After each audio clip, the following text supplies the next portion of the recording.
All right, recording has started. Welcome, everybody. Welcome, everybody. Let's just get started. It's 7:03. Okay.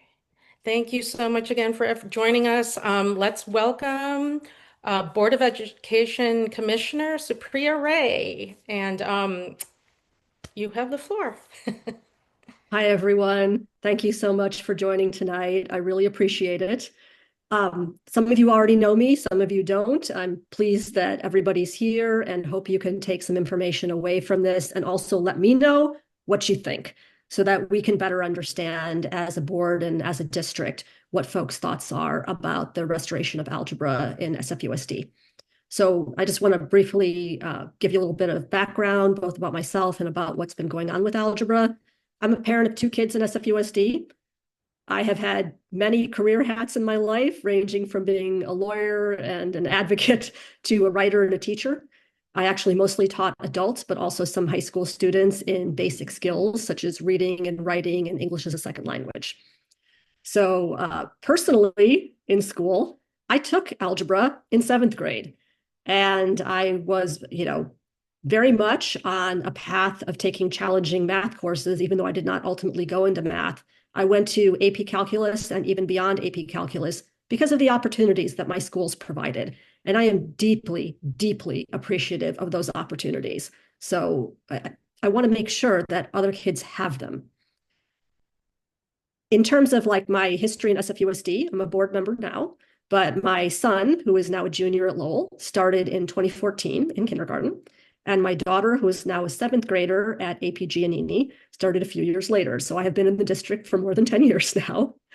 And I have spent since 2020, I've done a considerable amount of parent advocacy, including around math and around getting algebra back into 8th grade.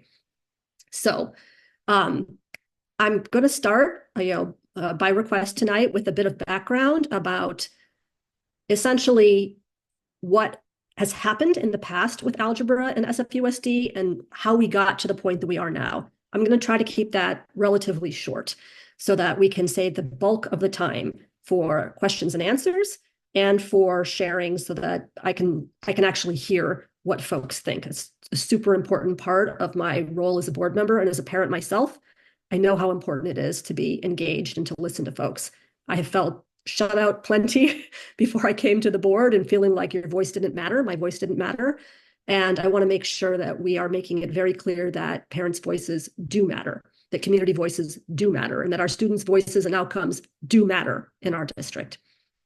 Okay, so I can't go back endlessly, but broadly speaking, what I can say is that there used to be algebra in 8th grade many years ago.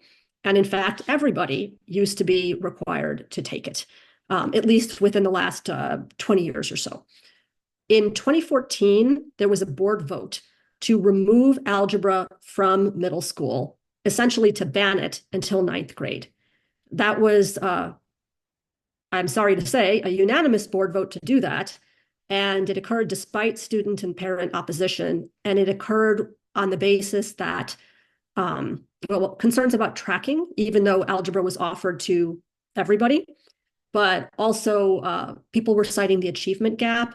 And there was data floating around that was actually grotesquely incorrect. So a lot of folks were saying that 40% of students who were taking algebra were having to repeat that in 9th grade, and that was wrong. It was actually 4%. So I don't know exactly how that error occurred, an error of that magnitude, but it did seem to have made a difference in the debate. Certainly it was often cited, and one could make a comment about the math skills that reflects, but I will otherwise refrain from doing that. It's true that there has been a longstanding achievement or opportunity gap where broadly speaking, students who are from white or Caucasian or Asian backgrounds have generally performed better in math than students who are from more historically marginalized groups, such as African American students and Latino students. So that problem is longstanding, and it has persisted to this day. So in that sense, there was a well-intentioned impetus for trying to change this, but I don't think the solution was the correct one. And in fact, we have seen from what occurred that rather than helping our kids in SFUSD, overall, the change where algebra was banned in 8th grade and the district created its own district-made in-house curriculum to, meet Common Core standards and to not include algebra. The result of that curriculum was that overall, our math proficiency actually declined by 10%. And that was also true for for historically marginalized groups. So we basically had the same or maybe even worse achievement cap and an overall decline in our student scores. This did not really seem to help anyone. So there's been a longstanding parent battle to restore algebra in 8th grade and to improve the curriculum overall, because the house-made curriculum was not showing good results and it was not evidence-based. So there was a lot of folks who worked on this over the years. Families for San Francisco put out a report drawing attention to the problems with the curriculum and the problems with the analysis that had originally been cited for the board vote, for instance, to get rid of algebra. Other parents led efforts, ranging from SF parents with its push for evidence-based curriculum, parents filing a lawsuit regarding the ban on algebra in middle school and regarding the use of a test. It's a placement test called the MVT, which if students didn't take that test, they would be forced to retake algebra in 9th grade, even if they had successfully passed a CSU approved or UC approved course. Or if they did not pass this test, they would also be forced to retake it. And the test was widely criticized as being intentionally, you can argue about whether it was or not, but a lot of folks felt that it was intentionally geared to prevent students from being able to pass it. There was also Proposition G, which is a proposition that well before I was on the board, I also lobbied for and advocated for to return algebra to 8th grade. And that passed in the city at 82%. So it was pretty clear indication that not only did parents and students want it back, but the city as a whole was strongly, strongly behind restoring algebra in middle school and also moving to a better evidence-based curriculum. So in 2024, the board voted to reinstate algebra in 8th grade with a 3-year phase-in plan intended to result in fully bringing back algebra in 8th grade for all students by 2026 to 2027. And that is the year that we are coming up on now, to in-person at every middle school and K-8. So it's a very long phase-in plan. I had a lot of concerns with that as well. But that was the plan that was adopted under prior Superintendent Wayne, with a working group to bring algebra back, and frankly, a good amount of ongoing internal opposition and concerns about doing it. So what's happened since is that there was a 2-year pilot with 3 options provided. One where if the kids would skip Math 8 and take algebra. It was called Algebra for All. One in which students would take both Math 8 and algebra at the same time, and that was called Algebra as an elective. And then one compression which combined Math 8 and algebra. So a lot of folks have asked about other forms of compression in the area. The district did not really consider or pilot any of those, any other things, including the 6, 7, 8 compression, and I'll talk about that more later. That is done elsewhere in the Bay Area and is done successfully. So the district left it essentially to principals to decide whether to participate, and this is why, for instance, some schools did not participate. Like Denman was one of those, despite parent interest in participating in the pilot. So the district has also recently implemented a new math curriculum. So that's a step on the evidence-based front of starting to do amplified Desmos. And that has shown some good progress so far, like slow. I mean, it's not enormous, but it's been quite positive so far. They also asked Stanford to do a study, and Stanford has done that study, but it only did the study on 2 of the 3 pilots, the elective model and the Algebra for All model. And that is because the compression just 8th grade Math 8 and Algebra 1 only had 12 students in it. So they felt that was too small a sample size. And I understand there's some additional analysis being done on that right now. We've not received results on that. Okay. So, and to my knowledge, the data still hasn't been released. So none of us has seen what the actual Stanford data is, at least not, to my knowledge, folks on the board, or there may be somebody who has, but I don't know who it would be. Okay. Following that, as you guys almost surely all know, the district sent out a survey. That survey went out because the board pushed for community consultation. And SF Parents did its own survey. The second district has sought input, and lots of other folks have expressed their views via emails to the board or calls to various folks and additional means. Final thing I wanted to do for background is to let you know, forward-looking, on March 24th, the superintendent and her team will be bringing a revised math placement policy to the board for a vote. I've not seen the draft of what they plan to bring us yet. They haven't given it to all of us, and maybe any of us board members so far, but we should be receiving it soon. My understanding is that they will be asking us to vote on the change to the math placement policy that would authorize the district to provide algebra to all students within to all students in 8th grade. We are not going to be asked, to my knowledge, to actually vote on the means of restoring algebra, but we'll see what the language is when that draft comes out. And there will also be a presentation, I'm told, by the Stanford researchers on 324. So that is the background that I just wanted to provide to give people a kind of a quick summary of what's gone on in the last 10 plus years in the algebra debate, or the algebra wars, as some folks call them in SFUSD. So I would love to be able to continue by going on to answer folks' questions and to hear what people think. I would ask for Karen and other folks' help in deciding, what questions we should take first, and Yes, because we should move on to listening. Yes, because we definitely went through all the questions through the Zoom, and we put them in a document, and then we've broken it down to 10 parts. So I think that would be easy for you. Liz, do you want to? Yes, I can. Thank you so much for the introduction to your background, as well as the history of algebra in SFUSD. For those just joining the call, I did send a notice that we shared the document of the questions. And Supryia has had a little bit of time to look at them, but to help her answer the questions, we've put them in categories. I think about 10 different categories. So at this time, we'd like her just to address those 10 categories, and hopefully by about 8 o'clock, we can open the floor for questions. But if she can go through that faster, then we'll open it to the floor and have you all ask your questions, if that's okay.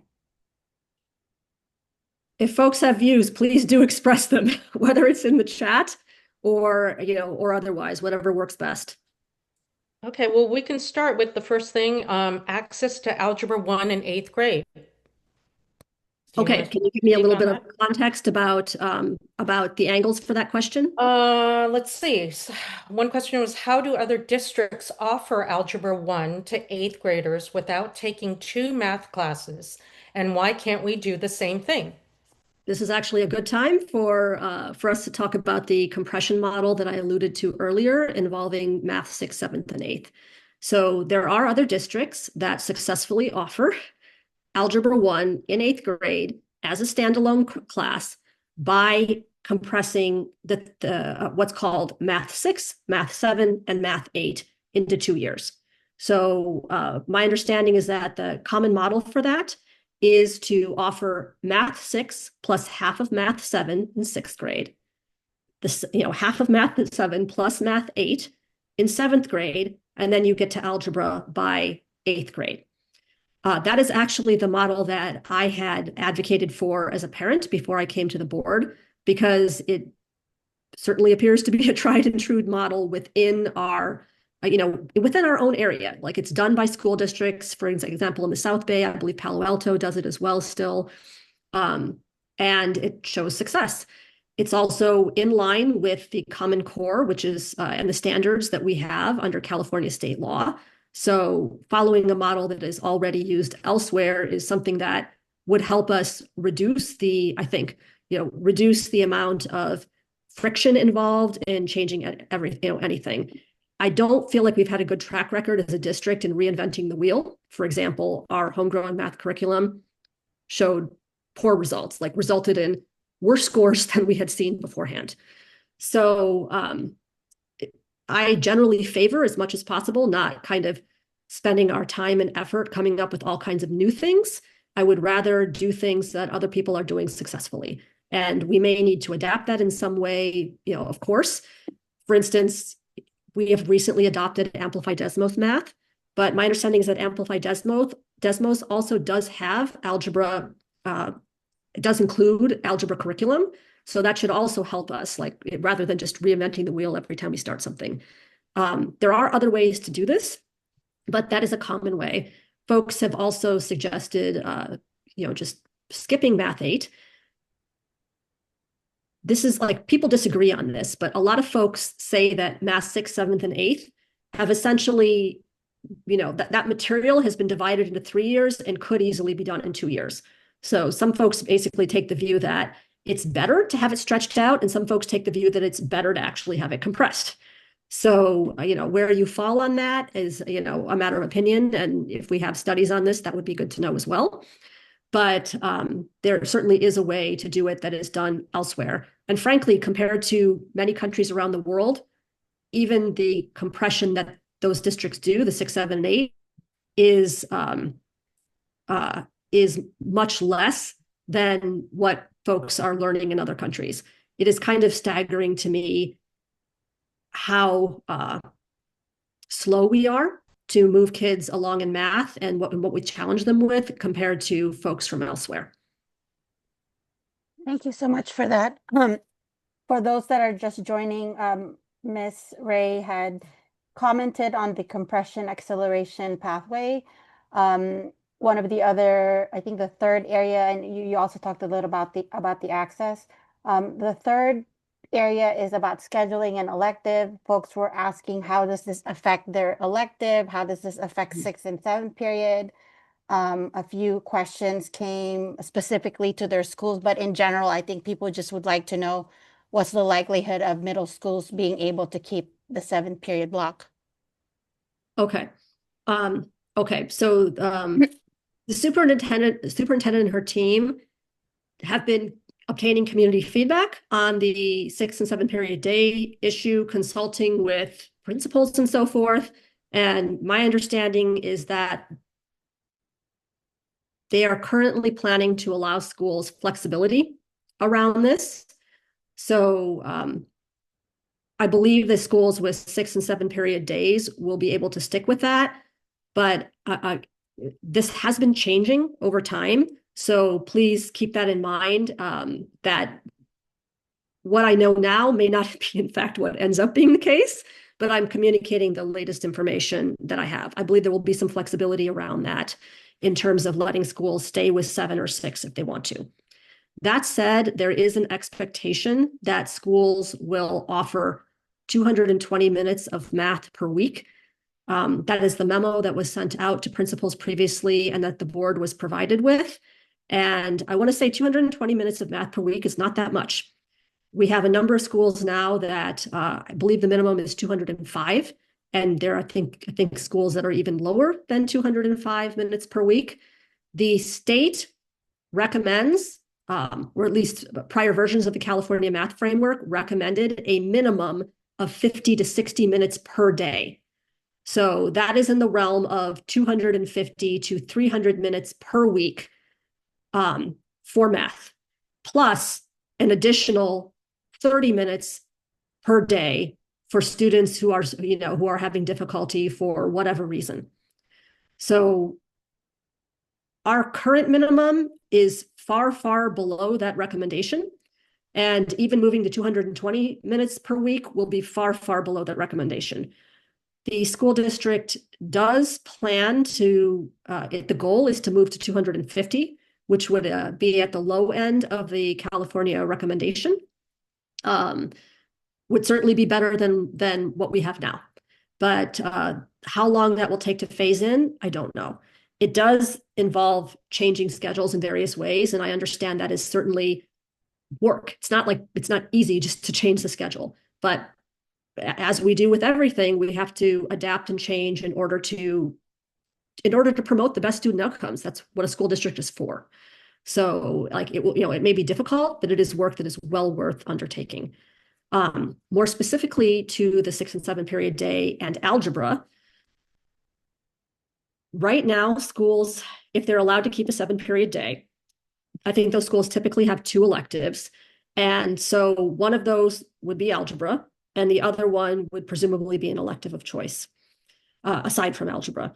In schools that have 6 periods, because there's only one elective at APG, for instance, where my daughter goes, if the school remains at 6 periods, then students would either have to take algebra if they wanted to do that as their elective, and would not be able to take band or choir or art or whatever else, which is like frankly just unacceptable to the vast majority of students and parents.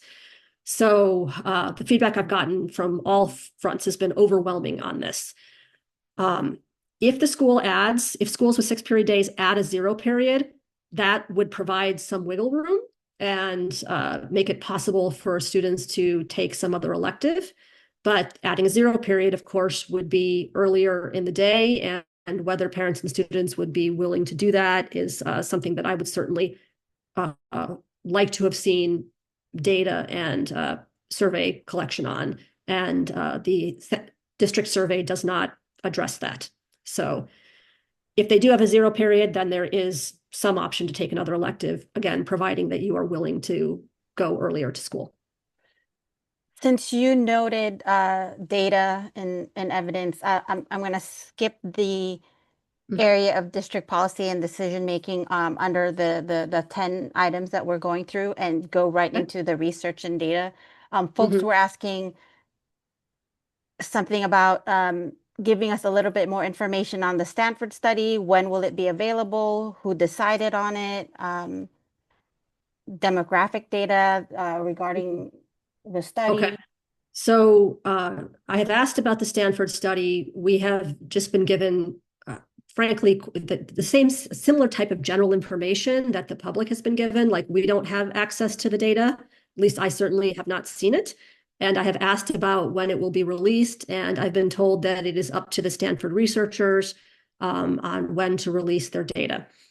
So I'm not sure when they plan to do that, but they will be coming to the 324 board meeting and making a presentation. So I hope that they will be able to bring and release at least the critical elements of that data then.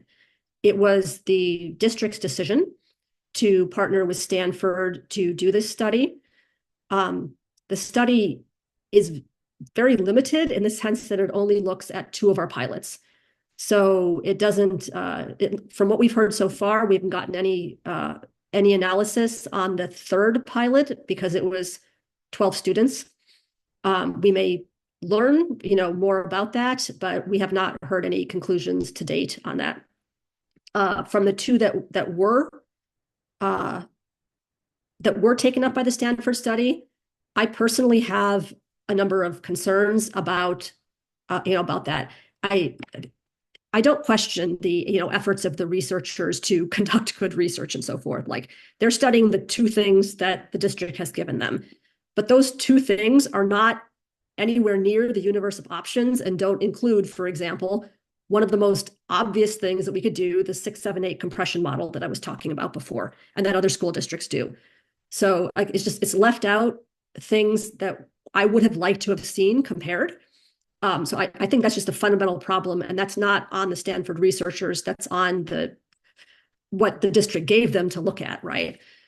But in terms of what they have looked at, I think a couple of things that are obvious factors that many folks have pointed to and that seem intuitive are, for instance, that if you spend more time in math class, you will do better. So the students who did algebra as an elective, we are told by the district that they gained substantially in their math proficiency. That's awesome. Like that is great, great news. But we're talking about students there who were taking 2 math classes at the same time, which is over 400 minutes of math, like literally double the amount of math they otherwise would have been taking. It just doesn't seem surprising that students who are in math more would do better. And if you were to design a system from scratch, I cannot imagine that anybody would conclude that the way that we should teach math and algebra is to have low numbers of minutes for years. We've also had curriculum issues for many years until we adopted this new curriculum and so forth.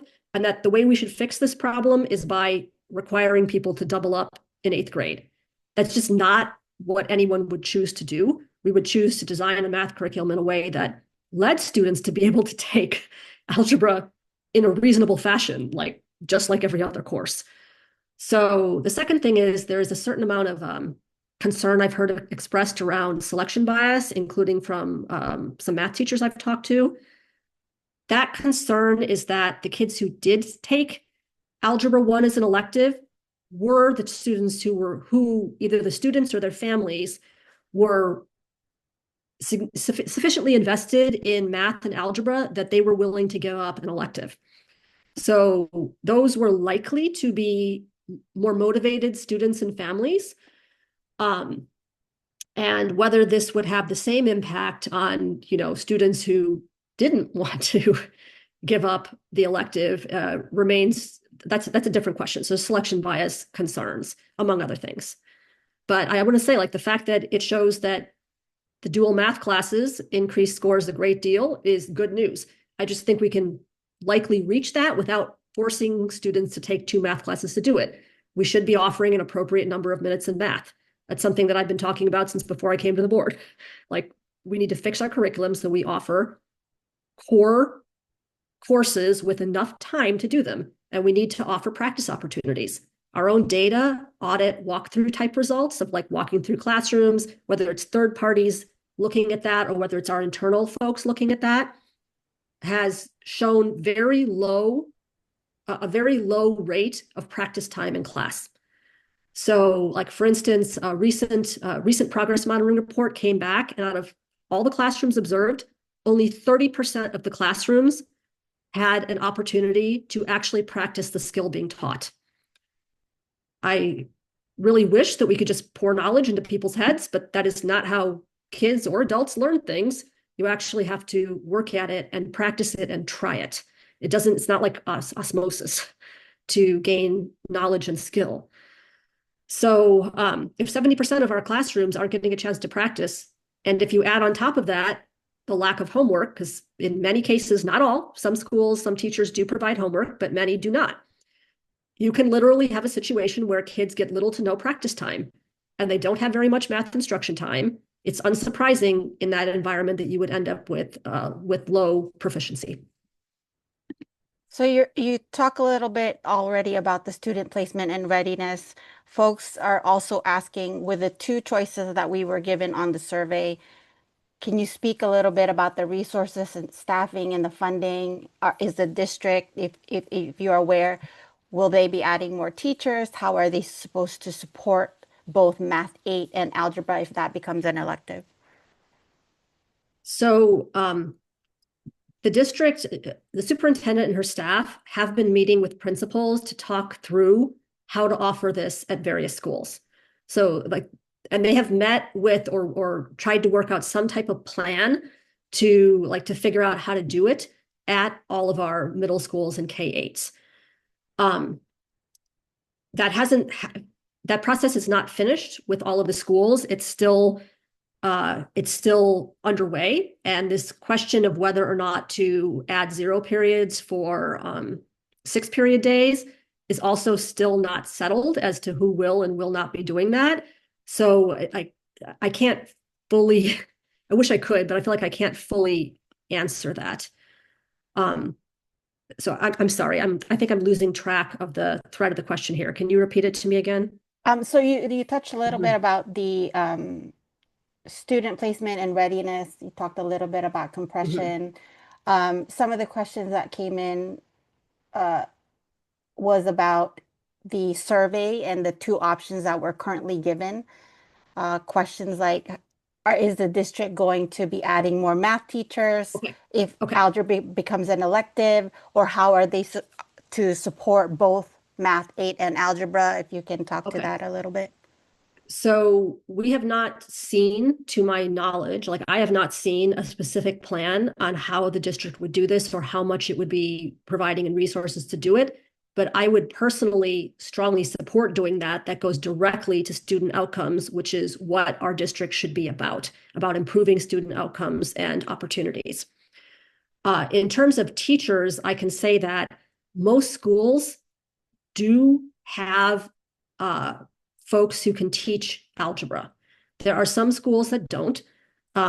Since we used to offer algebra in all schools, we used to have that capacity. But when we removed algebra from eighth grade, that, like a lot of the folks who were equipped and ready to teach algebra stopped, or they're not that, they left or whatever else. They're not there anymore for whatever reason. We kind of have, a 10-year gap or so, right? Nonetheless, like as I understand, there's somebody at most of the schools who can teach algebra, but there is a factor to be considered here, which is that a lot of our middle school math teachers, I have been told by a math teacher, are not specifically like subject credentialed, in math or, in teaching algebra, for example. And so a lot of them essentially have an elementary type credential. And in that case, like it may or may not be like how we can find somebody who's willing and available to teach math could mean that we would want to hire somebody or move somebody else so that we could have somebody who is experienced and credentialed specifically at sort of teaching a subject such as algebra, as opposed to having an elementary style credential for math. That is something to keep in mind. That said, math has been one of our areas that is historically more difficult to staff. So there is some challenge there, but broadly, it should be feasible.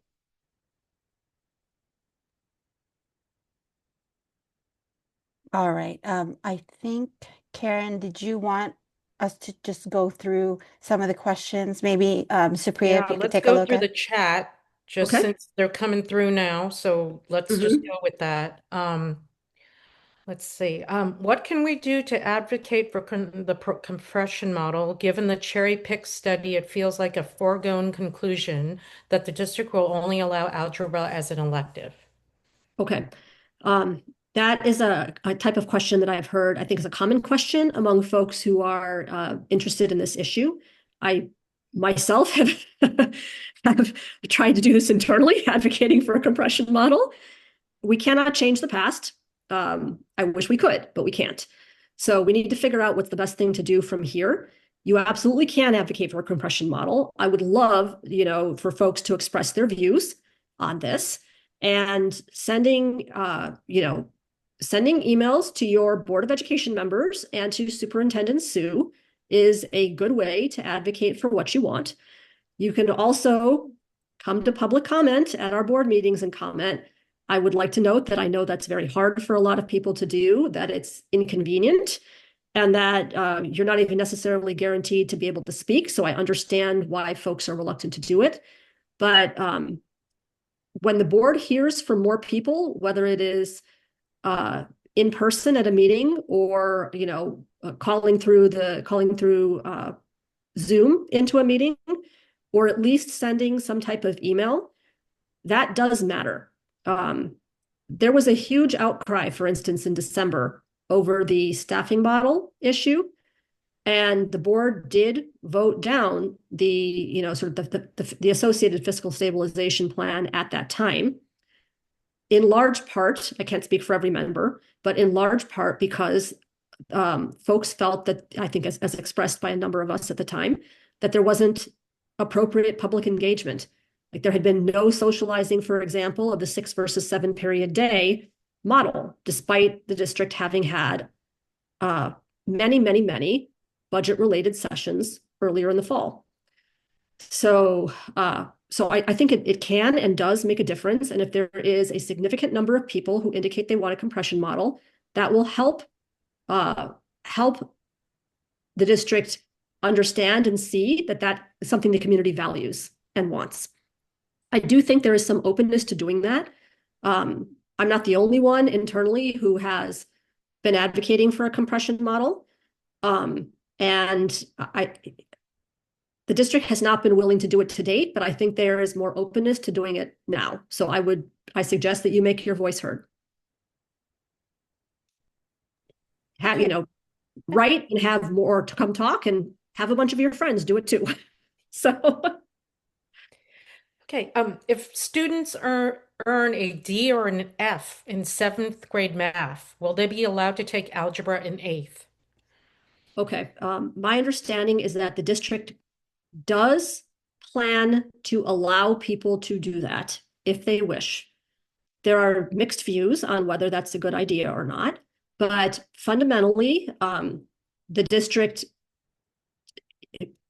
at this point, the best information I have is that students will be allowed to take it if they wish to take it, and that the district will provide additional support to try to help them to succeed.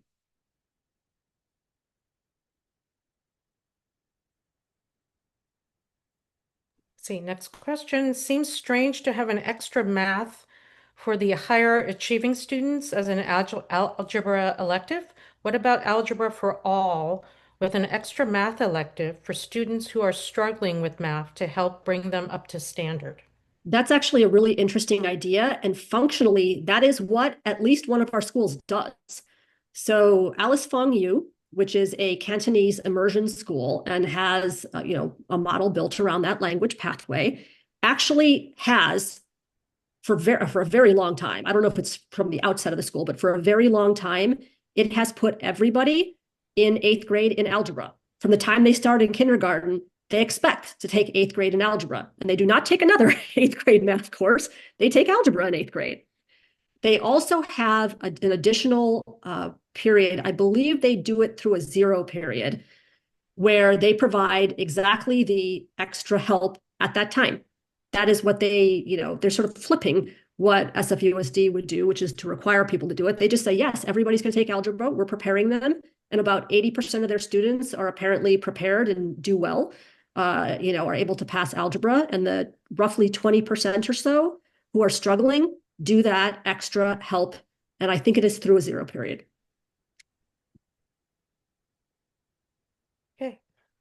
Does the district have a plan to hire a bunch of additional math teachers? My understanding is that middle school math is not the easiest role to fill. I spoke to that briefly before. We do have trouble overall. It's one of our harder to staff areas. Math, special education are, 2 of our more difficult to staff areas. That said, from talking to math teachers, it at least seems like we should be able to staff at most schools. And there will certainly be a lot of efforts by HR to staff at the remaining ones.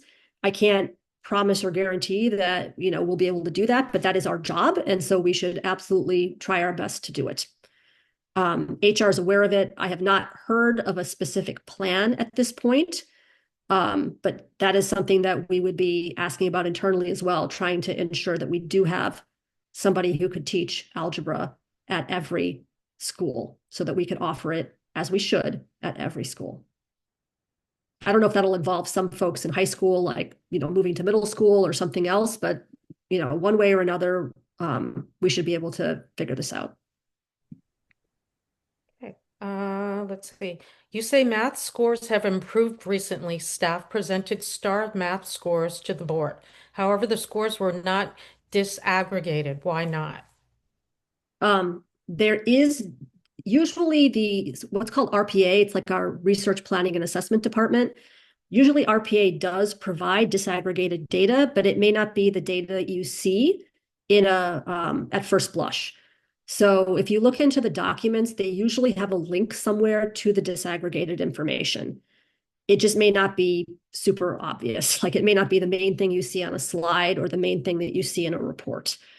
You should be able to get that information though. And I think on either the SFUSD's own data or through the state also has a dashboard. You can look at proficiency rates in math. And I believe you can disaggregate that data. I see the disaggregated data at the state level as well, if you want to go to the state dashboard. Also, a number of commissioners have asked over time to make sure that they include disaggregated data. So I believe it is generally available. It's just not necessarily the easiest to find when you're looking at a slide deck. We're talking a lot about sixth, seventh, eighth grade, but this is an interesting one that came from a parent. What are the drawbacks of waiting for ninth grade to take Algebra 1? So there may not be huge drawbacks for some folks, and there are huge drawbacks for others.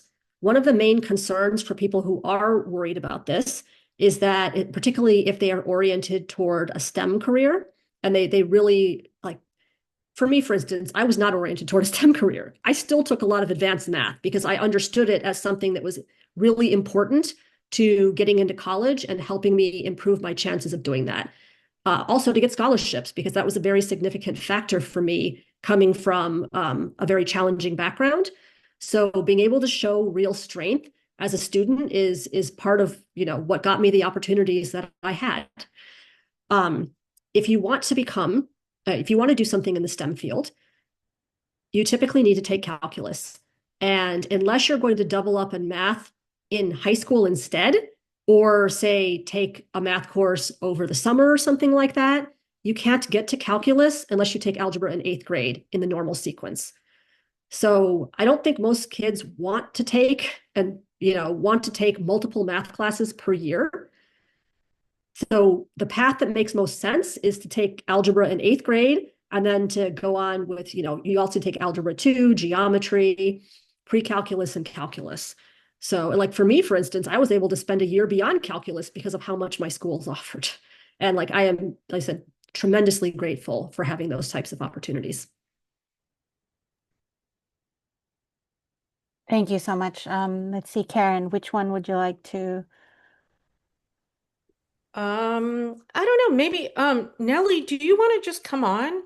And because this is kind of long, I don't know if you want to just go ahead and present it yourself, instead of me reading this. Yeah, happy to do so. So, Yeah. I have one kid who is extremely self-accelerating in math.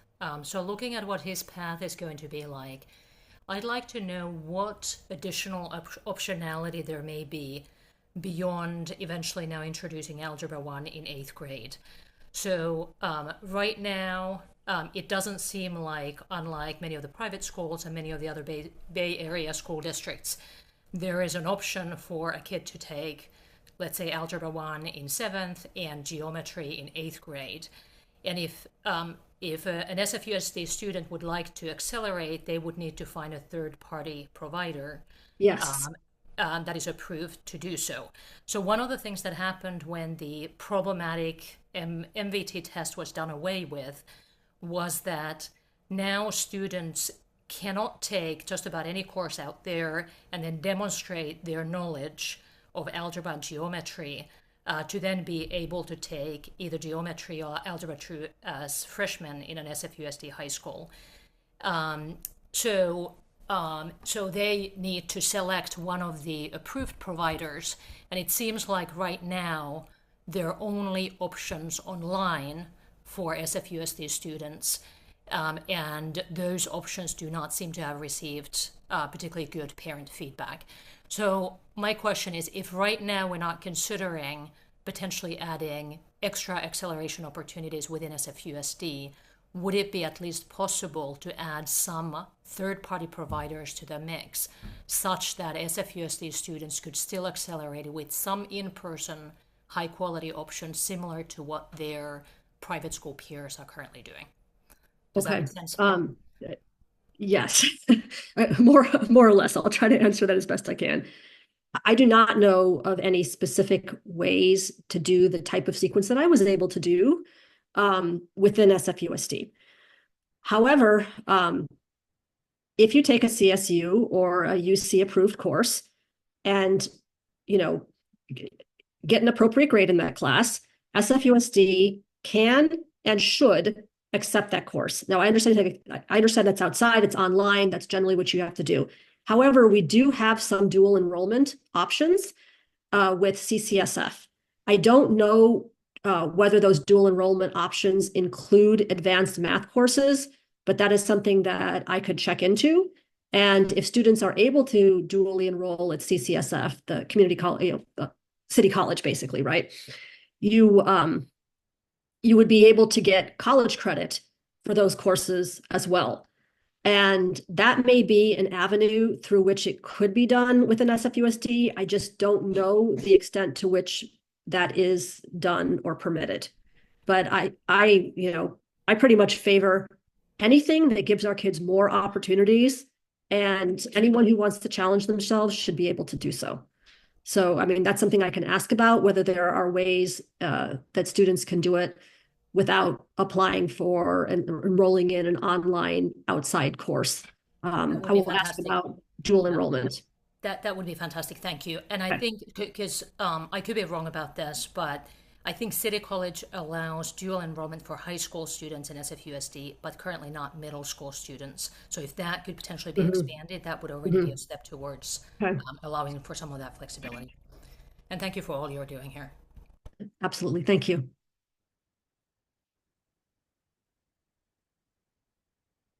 Sorry, I'm just taking notes. Okay. Next question.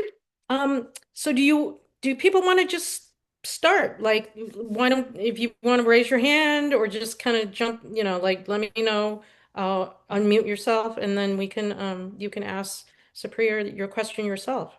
I mean. And while you're taking a moment to think about your questions or pose a question, I do want to just give Supryia another overview of the questions that came in. So a summary of it was talking about access to Algebra 1 in 8th grade. We talked a lot about compression and acceleration pathways. We talked a bit about scheduling and electives, 6 versus 7 period. We can talk more about district policy and the decision making. I don't think we touched too much on that. We talked about the research, data, and evidence that people are wanting to see, which is the study that has yet to be released. And I think you said we don't know when that will be released. It hasn't My been shared. understanding is that's up to the Stanford researchers. Okay. You talked a bit about the resources questions, folks asking if those were the choices or currently the choices given on the survey. How are they going to staff? How are they going to fund? Maybe you can talk a little bit more about placement and readiness, because we see some of those questions as a whole on the questions that came in through the registration, but also on the comments. I believe Nelly talked about external programs and alternatives. We just talked about that. And yeah, just in general, if anyone just wants to bring any more community concerns that we can bring back to the district. May I add something on a question? There was a question about drawbacks, I remember, to not taking, to waiting until 9th grade. Yes, there's something I would like to mention that I didn't mention before. It was occurring to me when I was thinking about it. One of the drawbacks of waiting until 9th grade is that you may actually turn off the students who are highly motivated and highly interested in math. This, like, one of the reasons I was thinking about it, because this was actually an issue for my son and was a major impetus for why I worked on the Prop G campaign to bring algebra back. Kids who are interested in math, who are ready, can be bored in their classes. And if we don't provide them with challenges, then a lot of people are going to find that very frustrating. Some will look for other ways to challenge themselves, and some will kind of turn off. So I remember my son coming back from middle school one day and saying that, he and some of his friends were bored in class, and he'd asked the teacher, who was awesome, super awesome math teacher, for more difficult work and just more challenging things. And he reported that his teacher told him that she was not allowed to give him more challenging work. That she had even previously offered Khan Academy in class to differentiate, and that she was told that she would not be allowed to do that on the basis that it was not equitable. When my son came home, when he reported this to me, he literally begged us to take him out of SFUSD and put him in a private school. We did not do that. He's still there. Instead, we enrolled him in an online algebra course. And my husband tried to help him with that. I know that's not an option available to many folks. Like, we picked the cheapest one we could find, right? But we had the resources and the knowledge to figure out how to do that and to be able to fund it. That, to me, is the antithesis of what public school should be doing. Public school is often the only opportunity for kids who are in the most difficult positions already. And if we don't offer it to kids in public schools, we are only further disadvantaging them. So we were able to do something for my son, but that is not equally true for everybody else. And I think it is essentially making kids want to leave or become uninterested and turn off from school. That's not a good thing. So, like, when we force people to wait because we decide what's better for them rather than adapting to what the kids need and want, I think we are making a mistake. Since you noted Prop G, one of the questions that actually came in is, how is the district going to comply? Okay, so I should say Prop G was non-binding. The district is a separate legal entity. So Prop G was a citywide vote on whether or not to bring algebra back and whether to change our math curriculum. It was not something that was enforceable, but it was a means of putting pressure on the district to change. And there were a lot of forms of pressure, including Prop G. Prop G, the lawsuit, media articles, parent advocacy put on the district, which moved it towards change. So there's, in the sense, like, there's not a requirement to comply with Prop G, but it was part of the effort to push the district to restore algebra and to improve the math curriculum. What the district does have to comply with, though, is the settlement in the lawsuit that was brought against the district. So the district did settle that lawsuit. And one of the reasons that the math policy is coming before the board on the 24th is that the settlement is because of the settlement. Like, the district committed to revising the math policy and to revising it to ensure appropriate placement, for example, of students in math.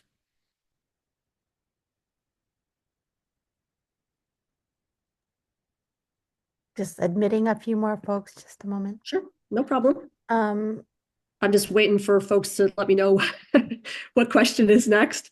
Actually, there is something that came in from a Lee Chan. Miss Ray, can you post a link to the disaggregated STAR test scores? It is not on SFUSD dashboard. Data must be easy for the public to access. I can't do it right this minute because that would take my it would take me a moment to find it and then post it. But I'm happy to send the information. You just said it was Lee Chan. Is Lee looking for the most recent or any particular year's worth of scores? Lee, you're on. If you can elaborate on your question.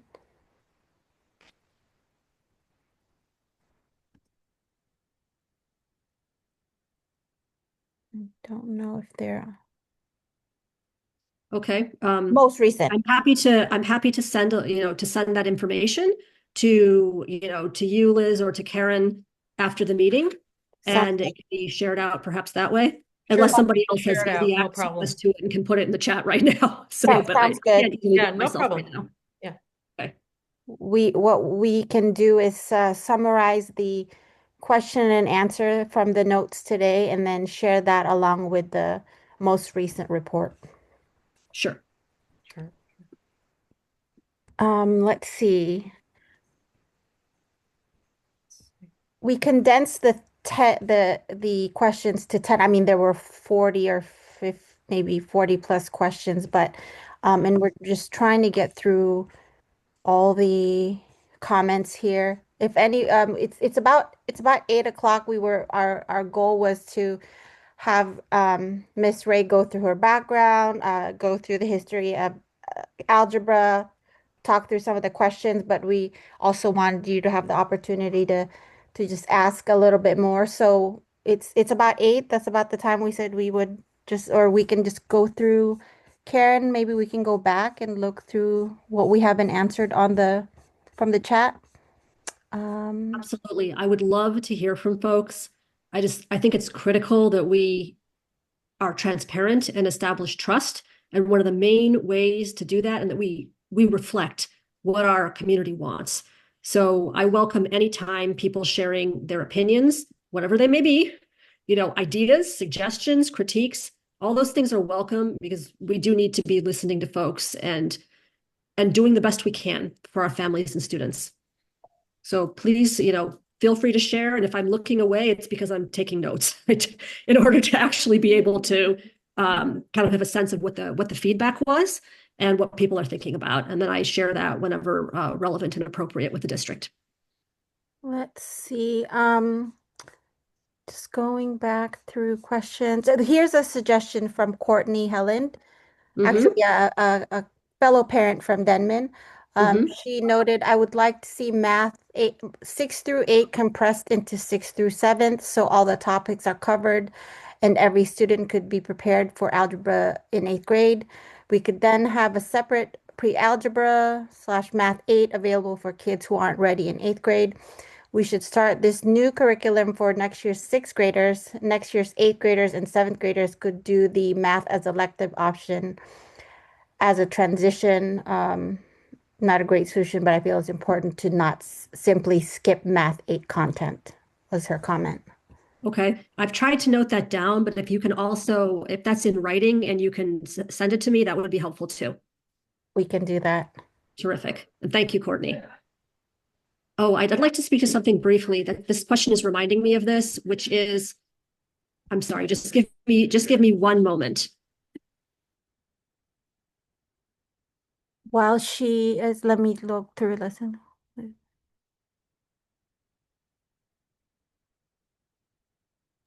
My apologies. My family is at home, right? No worries. I just wanted to make sure that you're able to hear me, and that the noise level is such that you can hear me. We can hear you well. Thank yeah. you so much. Okay, great. Thank you. Um, What I wanted to note is this question that was, I think, raised in Courtney's comment, and that's about making sure people get all the standards. Sometimes people express a concern about compression because they're concerned that that would leave out some number of standards. And some compression courses are designed that way. Like the Math 8 / Algebra course did, as I understand, leave out some standards that would otherwise have been covered if they had been done as Math 8 in one year and Algebra in another. So that is a valid concern. The degree to which that's important to folks varies. Like it really does vary depending on like kind of how they think about math, what their priorities are. Not everybody is optimizing their entire school career for math. And some people are absolutely optimizing their school career for math. So I think we have to take those differences into account in how people think about things. But there are also ways of compressing courses that don't necessarily skip standards. They just move faster. So especially given that a lot of folks think that Math 6, the official Math 6, Math 7, and Math 8 are a stretched out version of things anyways, many folks think like, all right, well, let's just go back to more like what it was. It was unnecessarily lengthened. Some folks don't have that view. But I think it is valid to be concerned about whether standards are being skipped. And some people think that's more of a problem than others. We have folks thanking you for taking the time to talk through this tonight. And a parent had said a question about you speaking about this publicly. Could you speak to what the other commissioners are doing to help with this topic? I am representing only myself and my own views here. I cannot speak on behalf of other board members or on behalf of the board as a whole. what I feel like is fair to say is that like I'm not the only person with concerned with how math and algebra are being handled in SFUSD. The fact that a survey came out at all, it has to do with with the board. I don't want to I don't want to attribute anything to anybody. I don't feel like it's appropriate for me to do that. But the board has emphasized the importance of community engagement. I think that's a fair thing to say, that board members in general at many points and at many different times have expressed concerns over the level and quality of community engagement by the district. And that those types of concerns have led to the district issuing a survey. I would hope that in the future, because many people have been have critiqued the survey that was issued. I understand that. I very much understand that. I think it's a step in the right direction that the district did issue a survey. And I would hope that the district can improve. We're all in a learning journey, all of us. And I think there is a lot of room for growth in the district to improve how it does surveys. And that it's, in my opinion, best to be as objective as possible in doing surveys and just truly try to find out how people feel, what they want, what they prefer, what's important to them, and make decisions based on that information. Like there may be things that are even, things a lot of people want, but that for some reason are not actually feasible for the district, or that can't be implemented for some other reason. If that's the case, the district should acknowledge the feedback that we received and then say why it's not doing something. At the same time, if there are things the district can do, we should be doing that. We should be responding to our community as best possible. You spoke about the survey. There was actually a question why the survey was only addressed to K-8 students and families. That is an issue of significant concern to me. I agree that it should not have been. That is up to the district, not to individual board members, but that is something that is one of many pieces of feedback that I have for the district. I don't think it was a good idea to exclude folks in high school. I don't even think it was a good idea to exclude folks who have been in the district before. I do think there are reasons why it's helpful for the district to be able to slice and dice who answers surveys so that we can understand what feedback is coming from, what portions of our community. But I would have liked to have seen something where people in high school and alumni and so forth could weigh in, and even the broader community, and then just ask people to identify themselves. Like, are they a family member at a certain level? Are they alumni? Are they a student? Are they a community member? I think that we can do that and then still get broader input, including because, frankly, a lot of people don't come to the district at all because they feel that, for various reasons, they feel the district is not rigorous enough, for instance. I feel like those are people that we want to attract. We want to get folks' input. We want to make our district attractive to everybody so that everybody in our city feels like, whether they choose to come to SFUSD or not, feels like SFUSD is a place that they could come and that it would provide their kids with a valuable education. Speaking of having the district be attractive for folks to enroll their kids, there was actually a question with regards to you commenting on if you have any insight to what other districts are doing with Algebra 1, or what have you seen that has worked well in other districts, or... So I had commented on that somewhat before with the compression model that a number of other districts in the Bay Area do, which is the model where they take Math 6, Math 7, and Math 8 and teach those over 6th and 7th grade. And like that is the model I'm aware of that seems like the best model for us to adopt or to try out. There may be other possibilities as well, and I am absolutely open to them. If they show as good results or feasible and attract families, like I'm happy to look at that. But the one that I'm aware of is the 6, 7, 8 compression. All right. Karen, I am going to review. If you want to look at the comments, I'll review the questions. Yeah, this is a good one. If Math 8 is foundational to algebra, why teach them concurrently? Why not have two math classes, but first half is Math 8, and then the second half algebra? Obviously, it would take some coordination between teachers.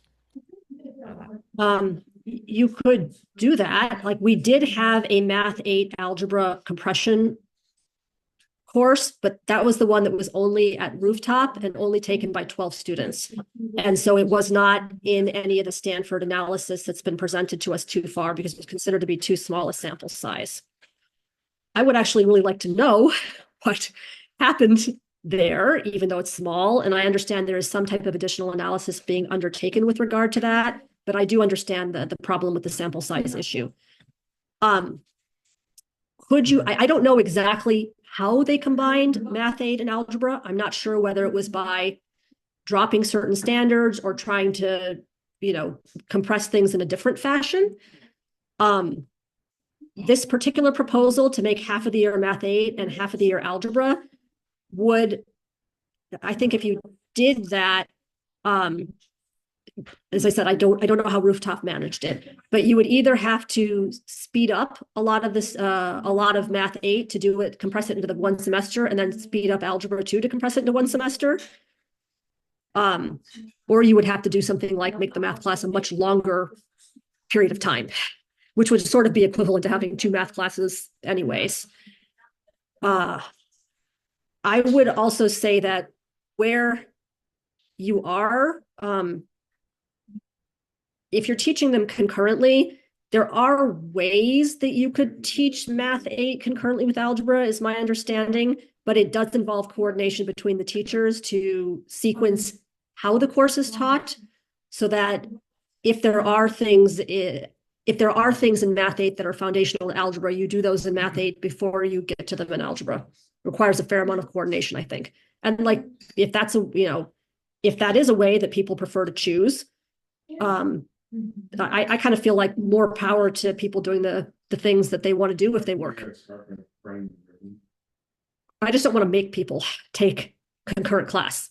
I don't think that that's the way to go. We should be trying to do what best serves our students and families. And our students and families have overwhelmingly said, in all the feedback I've gotten from various places, that they do not want to be required to do both. And I believe in representing the community.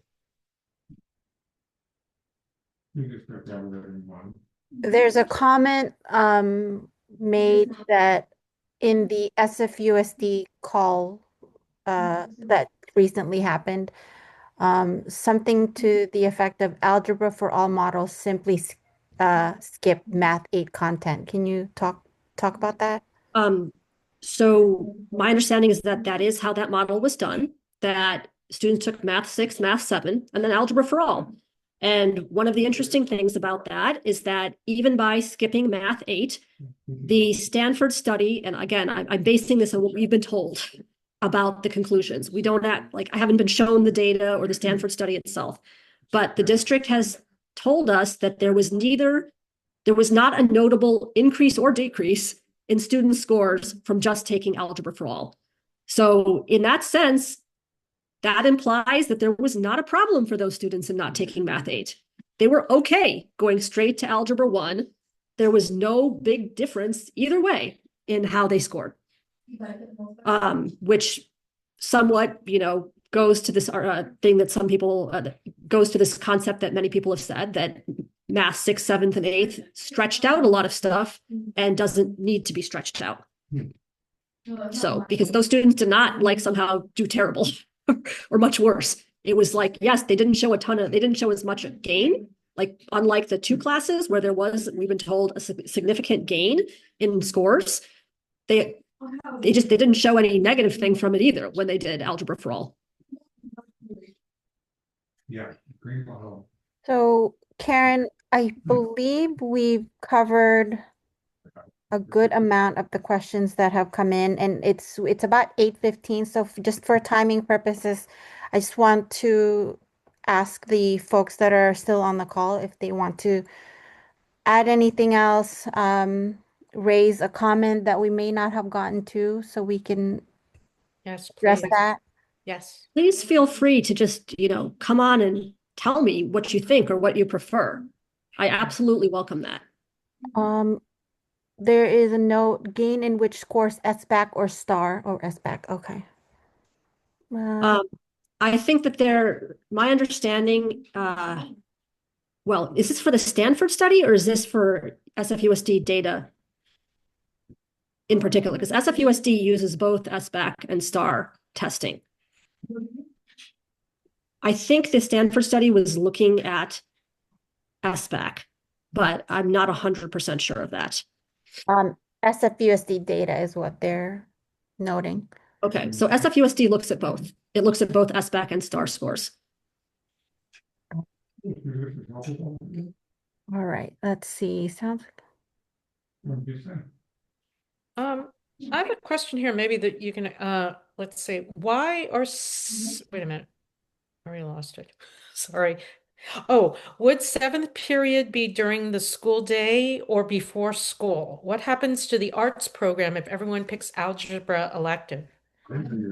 So my understanding is that if a seventh period were added, it would be before. People have, I've constantly heard it being referred to as a zero period, which indicates in line with zero periods where they do exist, they're before school. I personally would not be against having them after school if people wanted to do that. I don't know how that would, whether that is something that's being considered, because I've only heard about people talking about things beforehand. But if that was a way to offer things that people wanted, and assuming that is consistent with our labor agreements, again, like I favor doing what folks want to the extent we can.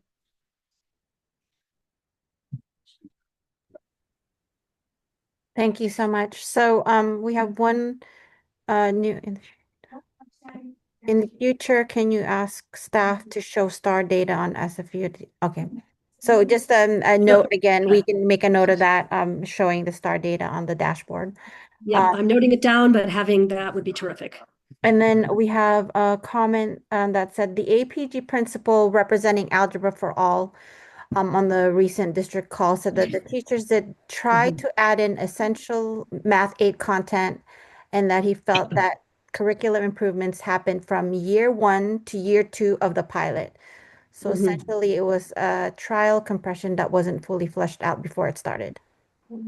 This was definitely a work in progress, and going from year 1 to year 2 of the pilot, I'm sure that folks made different adjustments at different schools depending on where they were and what they found they were having trouble with. I have a great deal of appreciation and admiration for Mr. Schumann, who is the principal at APG. He is a hard worker and really committed to trying to do what's best for students. So I would take what he said very, very seriously, and also going back to my original point, like we need to focus on what folks in our community want, those that are here and those that could or would come if we offered things that were attractive. We had some folks drop in and out of the call, so if you could just remind us, wrapping it up, with what they can do to advocate for what they want for their children and families, that would be really great. Wait, can I ask a question? My question wasn't answered in the chat. Oh, yes. I was just curious, since there's so many options of math classes to choose from in high school, why can't there be a choice in middle school so that 8th graders can just have the choice of either taking Algebra 1 or Math 8? Why do they have to take them both at the same time? So thank you so much for that question, Melissa. I have actually advocated for this internally, given where we're at. Like I've expressed before that I have disagreements and concerns over what we've done, but we cannot change the past. So I have been advocating internally to allow students and families to choose whether to do Algebra 1 or Math 8. To me, that's the most appropriate, responsive thing that we could do, especially given the feedback that we've been receiving. I would allow families and students to choose. Was there another part of your question as well, or did I answer that sufficiently? No, that's pretty much it. I'm glad that, you're also having the same thoughts that I am, and I think a lot of other people are as well. That just seems like the easiest thing, the easiest option. I mean, any option requires that we do work with schools and schedules and so forth, but I think that we should base what we do on what folks want, and it is reasonable, I think, to allow students and families to make that choice. And so I would say that we should. And if families want to choose both, great, do the extra math, like absolutely have at it. And if you only want to choose one, let them take whichever one they want. Thank you. Thank you, Melissa. And for anyone else whose question was not addressed, please let us know. Or you could just unmute and then ask your question. Please go ahead. And while you think about your last questions, I do want to just address the Stanford study per Supryya's note, and also the district call. I believe that Stanford has not released it yet, and they did not give us a date of when it will be released. Right. That's the information I have as of now. So, and I want to note too, like I'm doing my best to answer all these questions with the information that I have. So like, I just want to apologize if anything that I'm saying is incorrect or gets superseded. So I'm always happy to share what I know and, what I think at any given time, but things can change. And I want to circle back to what you can do, what we can do as parents to advocate for our children's needs and our families. If you could just walk us through your suggestions on how to do that. Sure. So parent voice does matter. I had addressed this somewhat earlier, and I'm sorry, just one moment. Sorry about that. Parent voice does matter. We've seen that it matters in actual recent contexts, such as what happened in December, where the board ended up voting down the FSP, the Fiscal Stabilization Plan. And honestly, that would not be normally a thing that I would do. I also voted against it. And I voted against it on the basis that primarily on the basis that there had not been appropriate community information or engagement on major aspects of what was there. Folks had a lot of questions and concerns, and there was a lot of confusion around the staffing model and the fiscal stabilization plan and how those things interrelated. And there were issues such as the 6 versus 7 period day that had not been socialized at all with the community before they were coming up in December to the board for a vote. So I think a lot of fellow commissioners at that time expressed concerns around community engagement and input. And I think that's a good example of where the community's input really made a difference in what happened. And with regard to how you can advocate then, there are multiple ways. You can always email the board, email the superintendent. The more people who do that, the more powerful your comments are going to be, because of course, just hearing from 1 or 2 people often will not move the needle, but hearing from 200 people can. So if you, it's best to absolutely share what you think, but if you want to multiply that, then get some of fellow parents at your school communities to share what they think as well. You can multiply your voice by getting others to join you. You can also show up in person if you want to at a board meeting, or you can show up online. There is an hour for public comment. Our current protocol is to allow 1 hour.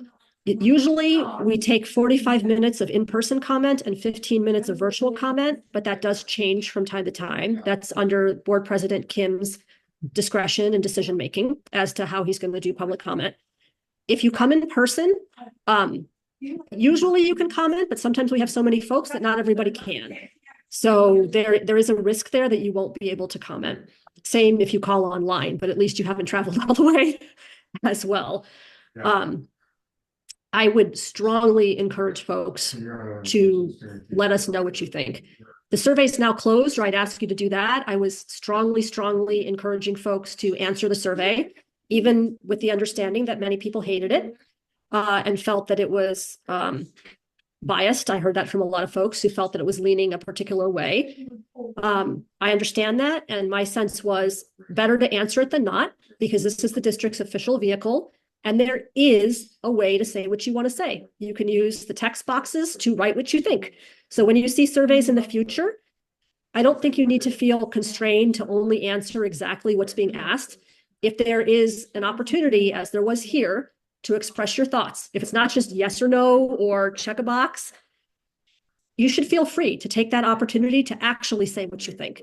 And I also hope that will help move the district towards improving the way that it does surveys going forward, so that people feel that they are, objective, well-done surveys that are soliciting input, like actually trying to find out what people want and then addressing that with whatever decisions the district makes and explaining those decisions. Thank you so much. And I do want to echo the many parents that are making a comment on the chat and letting you know that they appreciate you. They appreciate the time you've given tonight for taking in comments and concerns and being receptive to the input, and just thanking you for giving us your time. Absolutely. I'm happy to do it. It's a major reason why, why I decided to run, was to try to make sure that we could do our best by families and students. And that means we got to listen to people, understand what they think and why, and respond as best we can. And for the parents that attended, thank you for coming. This is recorded. We will post this on the San Francisco PTA website, and then we'll share that out. So if you have other parents that missed the call, then please go ahead and let them know that we'll be sharing this at some point, and you can give them the link so they can watch and get the gist of the information that's been discussed tonight. Absolutely. I'm also wondering if it's possible for you to save the chat and send it to me, then I can see if I've missed any questions or if there's anything that I could get back to you on that we didn't address tonight for some reason. Sure, no problem. We'll send it to That you. would be great. Karen Thank and you I so will much. hold the call and make sure we capture all the information. Yeah. That'd be great. I also very much appreciate everybody taking their time to be here tonight and your interest and advocacy on behalf of our students. Like, that's what we're here for, to get everybody we can the best education that we can and the best range of opportunities. Thank you so much. Karen, if you want to hold. Ray. Thank you, everybody. Supryia, feel better. Thank you. Take care. I appreciate it. Good night, Thank you, everyone. Thank you Good so night. much. Good night, everyone. Night. Karen and Liz, did you want me to stay on for any reason? Yes, if you could have just a minute. Sure. Yeah, just a I'm minute. happy to do that. Let me stop the recording. Okay.